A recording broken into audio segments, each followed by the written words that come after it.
Hey, pilots, thanks for stopping by and checking out another episode here. This is a Battlezone. I'm using my primary account. Still going to be some good lessons in here. I'm your host, Gotchure. Has been playing this game for about 6 years. Hey, if you're new to my channel, please do me a favor and subscribe to it. Hit the bell and you'll be notified when new episodes are released. Like, comment, and share. That'd be awesome. Thanks, guys. Hey, let's take a look at my primary hangar. I've got a Loki for sure. I've got a beautiful Zeus Fury. I call him Major Pain. I got a Mag Blitz, the Vortex Spectre, and an Al Guang. Hey, I'm going to call this one the whens and whys of capping. And I want to make sure I'm going to be clear on this, but let's start off with Major Pain, my beautiful Zeus Fury. I call this an open map deck. It's got a great sweet spot for the Fury, so I'm going to use this kind of a deck. I still got a couple decks in my primary hangar as well, or my primary account. But these are all MK3 Zeuses, and there's no reason not to use them. Hey, I'm in a Masters League with this account. I could try to grow it up into Champs, but it is still pretty tough to be in Champs. But look, you got lots of Orochis. You're going to get all sorts of high firepower out here. Now, I'm going to use this battle as a teaching tool, because there definitely is one here. Something to learn here.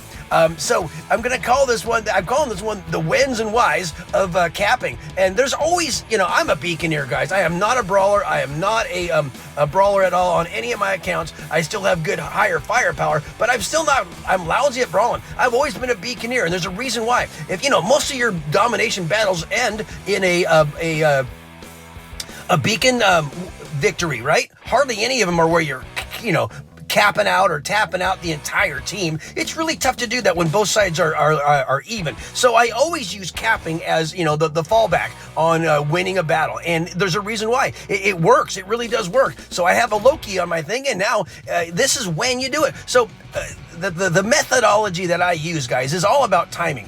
When both sides are heavily engaged in combat, that's when you have a little less attention as a runner. This is why you do it this way. And this is why you do it now.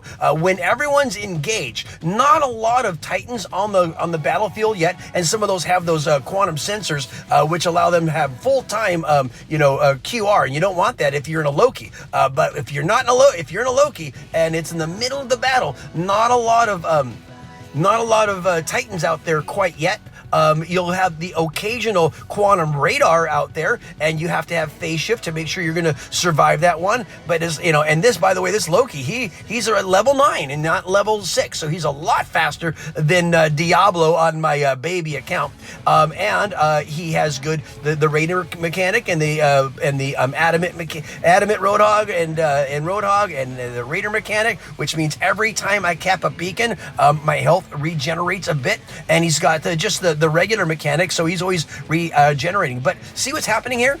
I'm kind of maintaining this at a 3 to 4, anywhere from 3 to 4 beacons on a regular basis, while the Reds are engaged with my mates. Because they're engaged, they don't have time to mess with me. When you're being shot at by one and another one zips by you, you're going to be more concerned about the one that's shooting at you. So I find that doing it when all the Reds are engaged is a little easier, because they're going to break off. Yeah, I capped that first, and I hit my phase shift, keep on going. You guys don't have a chance with this Loki.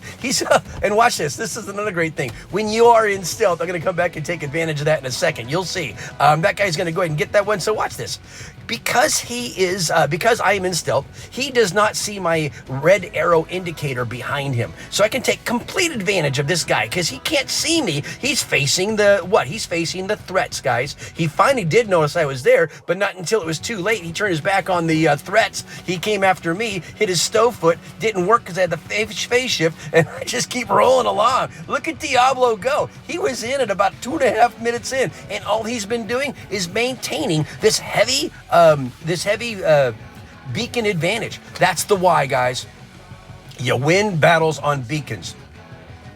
All this combat, it's almost a distraction, but it's a distraction that allows me to take advantage of and go around undetected, almost undetected, obviously with some good skills that allowed me to do that. Obviously I have some whales on my team, but because they were all engaged with everything else, all I had to do was take advantage of that, swoop around, and grab those beacons. So that is the when and why. If you're a brawler, grab some beacons when you can, but at least keep the Reds engaged if you do have a runner on your team.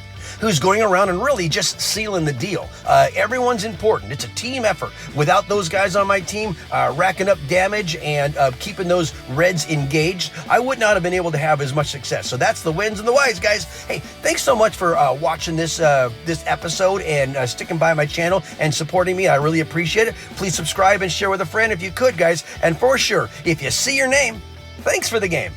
Peace out, guys.